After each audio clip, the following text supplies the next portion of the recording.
Meus caríssimos irmãos e estimadas irmãs, nosso boa noite. Sejam bem-vindos ao canal do Seja, Centro Espírita Joana de Ângeles Franca, para o nosso tema da noite, a nossa palestra habitual das segundas-feiras. O nosso tema da noite é entre o urgente e o fundamental, aquilo que é essencial para a nossa vida. Nós convidamos aos amigos que ainda não sejam inscritos, que nos deem a alegria da inscrição, fortalecendo o nosso trabalho, e os que já são inscritos, acionarem seus sininhos para receberem as notificações das novas inserções do canal, e se ao final acharem que valeu a pena, nos deem o seu like, que também nos ajudará enormemente no nosso crescimento, no nosso trabalho. Nosso tema da noite fala sobre as coisas essenciais da vida.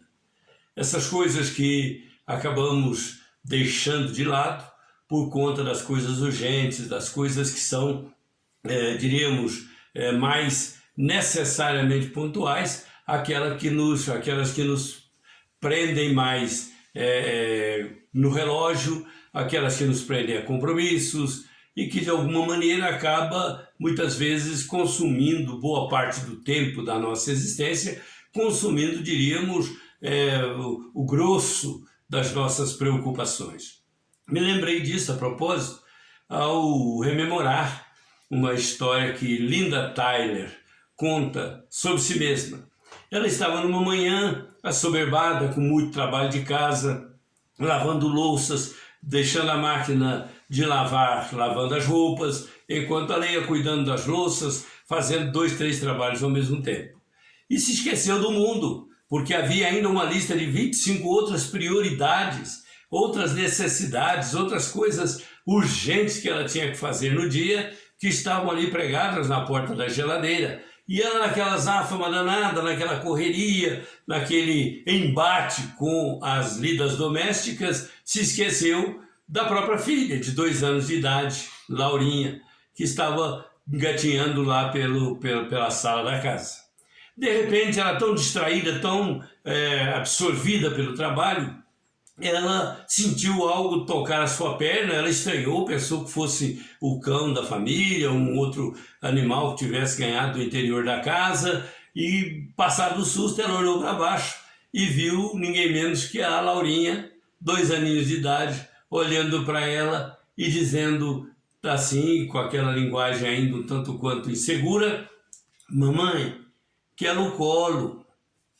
E ela então olhou para a menina e aquela loucura da correria, dos compromissos, das obrigações, das coisas urgentes que ela tinha para fazer, ela se virou para a menina e logicou com a criança de 2 anos, como se estivesse falando com um adulto: Laurinha, você não vê que mamãe está cheia de trabalho, mamãe tem uma lista imensa de coisas na porta da geladeira, mamãe está muito ocupada, não pode te dar cola agora.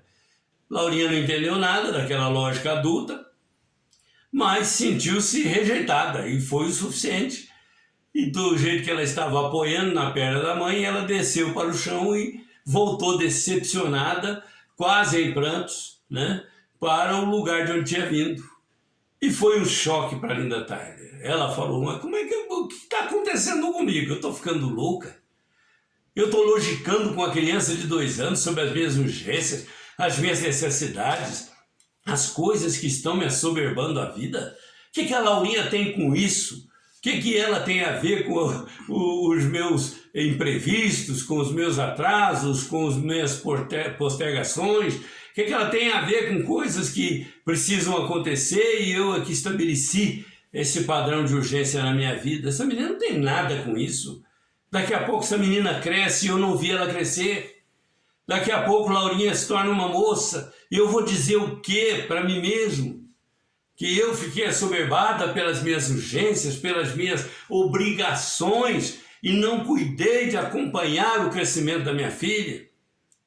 Isso é uma coisa fora de propósito. Ela não se perdoava e se pegou chorando de arrependimento e correu atrás da Laurinha. Chegou lá, a Laurinha estava macambuza, estava triste, chorosa, né? Aquele choro contido, né? Um chorinho de soluço, né? Porque ela não queria chorar alto, mas estava decepcionada com a mãe. Claro que não no sentido lógico, não no sentido intelectual da decepção. Não havia para a Laurinha uma capacidade de logicar com a rejeição da mãe, a recusa, ainda que os argumentos fossem lá todos para ela justificáveis. Mas para a Laurinha não. Laurinha se sentiu rejeitada, sentiu que o afeto maternal não veio quando ela mais precisava. Ela precisava de colo.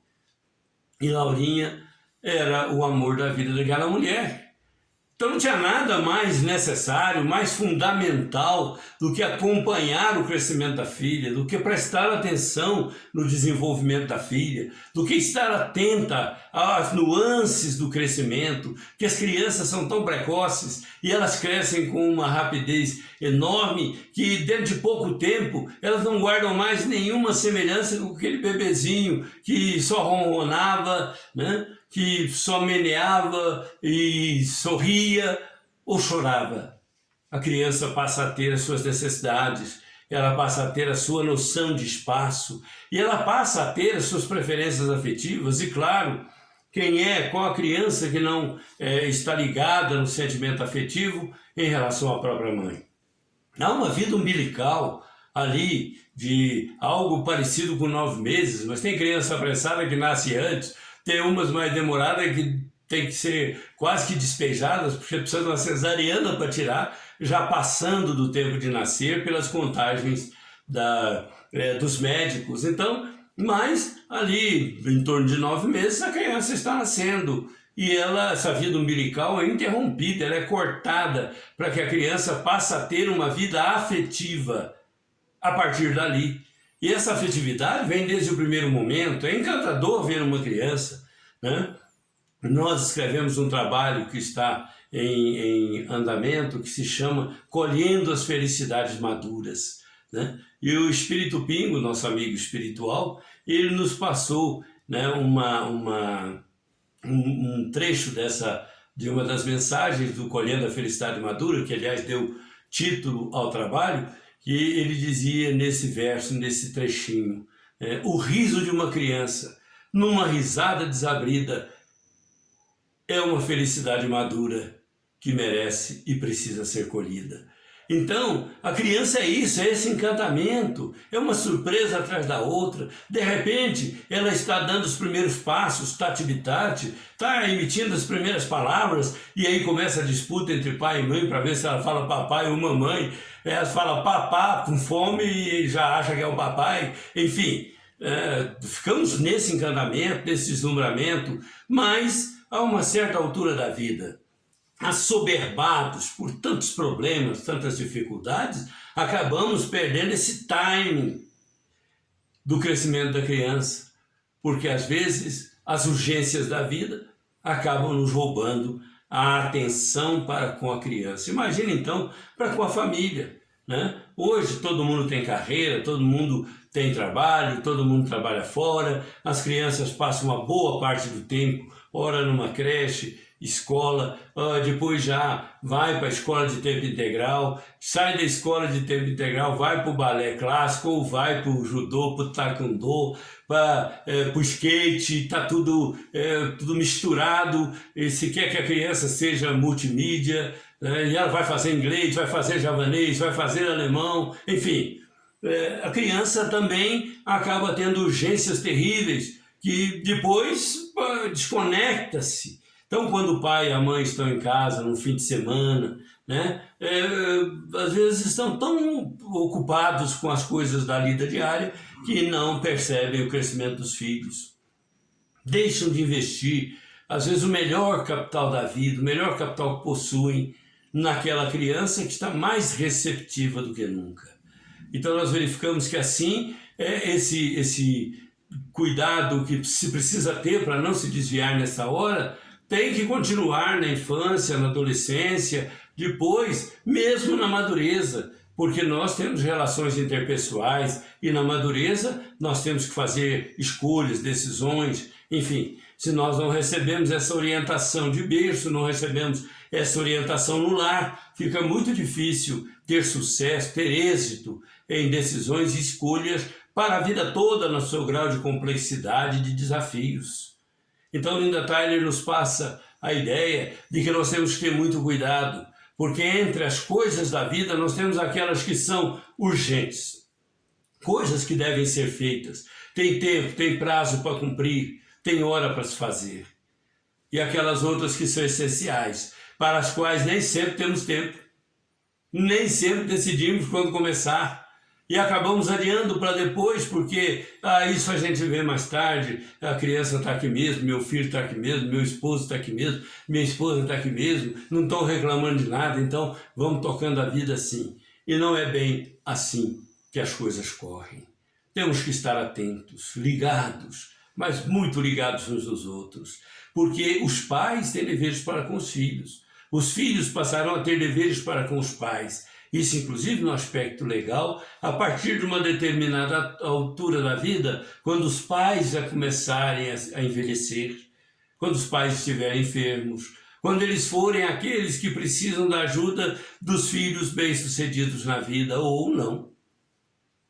Então, nós temos que ter esse cuidado. A vida é muito enganosa, às vezes, nesse aspecto, porque muita coisa urgente é falta de pontualidade, falta de cuidado administrativo, né? Às vezes nós temos urgência de pagar determinada coisa para a qual não tivemos a provisão necessária. Às vezes estamos assoberbados por uma despesa que podia ter sido evitada, administrada num outro momento. Às vezes assumimos um compromisso que a rigor não tem nada a ver conosco, mas assumimos porque achamos que a vida tem que ter um certo glamour, e aí de repente estamos envolvidos em 1000 atividades que, se nós apurarmos bem, poucas delas se justificam, porque vêm muitas delas em detrimento dessa coisa fundamental, essencial da vida. Jesus nos advertiu muito sobre isso, conversando com Maria e Marta. Lucas, lá no capítulo 10, no versículo 42, se não me falha a memória, ele narra o encontro de Jesus na casa de Maria e Marta.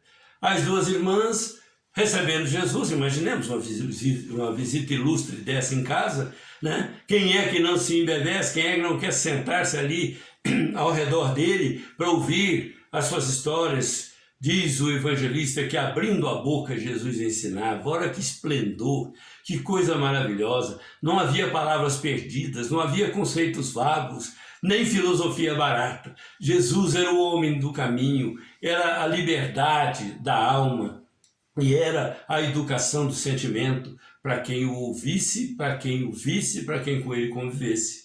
Ainda que, eventualmente, Maria e Marta estavam ali. De repente, Marta sai de lá, eu imagino até a cena, né? Marta esfregando a mão no avental assim para tirar a água da última lavada do prato ou da panela. E ela se vira para Jesus: Senhor, diga a Maria que veio me ajudar, eu estou aqui assoberbada pelas coisas da cozinha, e depois a gente conversa contigo. E Jesus diz a ela aquela frase espetacular, né? Marta, Marta, te assoberbas por tão poucas coisas. Maria escolheu a melhor parte. A melhor parte era aquilo que era fundamental, aproveitar a presença de Jesus, tirar o melhor proveito daquela visita extraordinária. Não aconteceria depois. É uma excepcionalidade. Então Maria se encantou com Jesus, parou-lhe à frente e deixou tudo para depois, porque o urgente para ela não era lavar os pratos, a panela, isso fazia todo dia e podia fazer logo depois, mas era beber na fonte do ensinamento de Jesus, o amor imortal que todos temos. Nós adoraríamos receber a visita de Jesus na nossa casa, mas às vezes nem preparamos o ambiente para isso, porque estamos tão assoberbados, com tanta coisa urgente para fazer, que Jesus ocupa um lugar como um pinguim de geladeira na nossa vida, estático, parado ali na nossa cultura religiosa, na nossa filosofia, mas não desce ao nosso coração, no salão de visita das nossas almas, para ali travar conosco um encontro de minutos que serão para a eternidade o verdadeiro tesouro das nossas vidas. Então, entre as coisas urgentes e as coisas fundamentais, aquilo que é essencial, nós temos que fazer escolhas. Na questão 922 do Livro dos Espíritos, se não me falha a memória, Allan Kardec pergunta aos espíritos: há uma medida de felicidade na Terra, mesmo considerando que a felicidade não é desse mundo. Qual seria essa medida de felicidade para o homem? O que seria possível para fazer para se ser feliz nessa terra? Os espíritos dizem: 3 coisas são necessárias, são essenciais, diríamos fundamentais. Ter o necessário para o sustento. O apóstolo Paulo ia até um outro extremo, ele dizia: tendo com que nos vestirmos e com que nos alimentarmos, nós vamos dar graças a Deus por esse suprimento.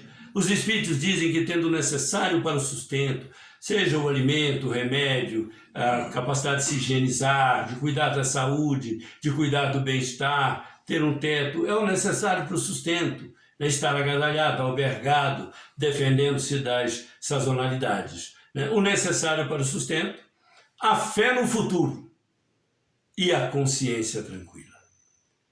O que moveu Linda Tyler a correr atrás de Laurinha para recuperar-se de uma queda que ela jamais imaginou que ia sofrer, a queda no erro de julgar as coisas urgentes mais importantes que as fundamentais.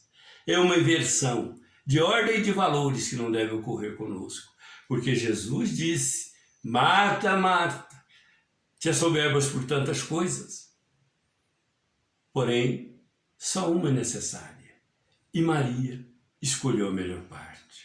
Então fiquemos com Jesus, entre as coisas urgentes e as coisas fundamentais.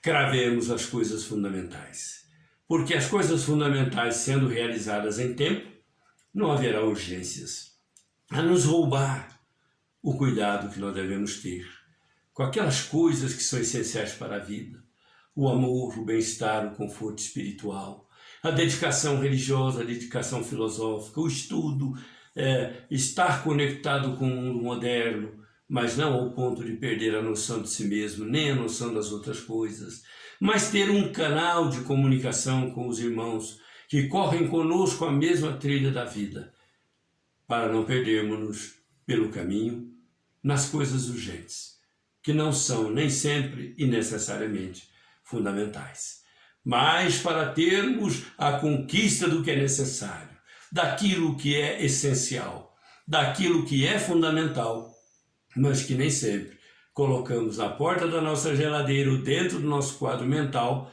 das urgências da vida. Nada nos parece mais razoável, e Jesus tinha razão. Fiquemos com Ele. Que Deus nos abençoe, nos dê a sua paz e até um outro dia, se Deus quiser.